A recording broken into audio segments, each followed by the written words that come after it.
Hi, my name is Julian, and ever since I first studied to become an industrial designer, I've always been fascinated with the mechanics behind encabulation.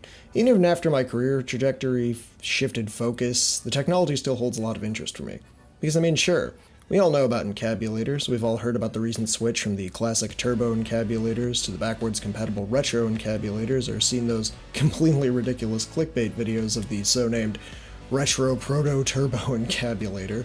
But next to no one actually knows the long and complex history of this often overlooked and essential mechanical component. The design for the first turboencabulator was created by a British graduate student named John Helens Quick in 1944, who published it in the British Institution of Electrical Engineers' Students' Quarterly Journal. The original design featured power being generated by, quote, the relative motion of conductors and fluxes, which is something that is actually to this day kind of completely impossible. Quick was pretty ahead of his time, and most people actually thought that his article was a strange satire, kind of making fun of what would now be called technobabble. Which is pretty sad, because he actually did have a pretty good idea. The turboencabulator wouldn't actually end up having its design finalized until a full 18 years later in 1962, when General Electric's instrument department in West Lynn, Massachusetts, finally managed to draw up the blueprints and datasheets needed to manufacture one. This new turboencabulator featured its power being produced by a then barely understood principle, namely the modal interaction of magneto-reluctance and capacitive diractance. But the design retained its baseplate made of perfamulated amylite from Quick's original design. Still, technology wasn't there, and even though all the components had been diagrammed, the actual production and assembly of something this complicated simply was too much for one company. Even a massive company like General Electric. So, another 15 years would go by before the first working turboencabulator was constructed in Detroit, Michigan. Announced to the world by engineer Bud Haggart, who spoke the kind of now fairly infamous words. For a number of years now, work has been proceeding in order to bring perfection to the crudely conceived idea of a transmission that would not only supply inverse reactive current for use in unilateral phase detractors, but would also be capable of automatically synchronizing cardinal grammeters. Such an instrument is the turboencabulator.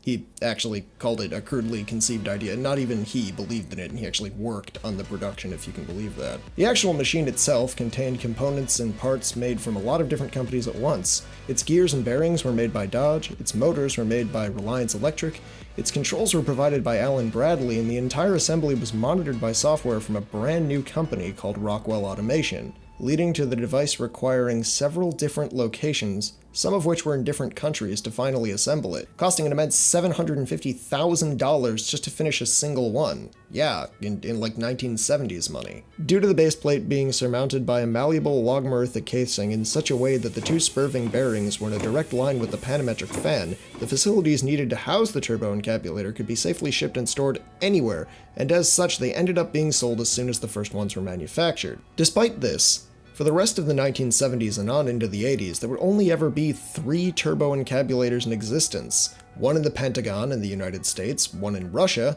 and one in Rockwell Automation's headquarters in Paterson, New Jersey. And only that last one would actually see much use until the height of the Cold War, when the simpler and less expensive technologies were simply no longer enough to help the world's growing technological demands.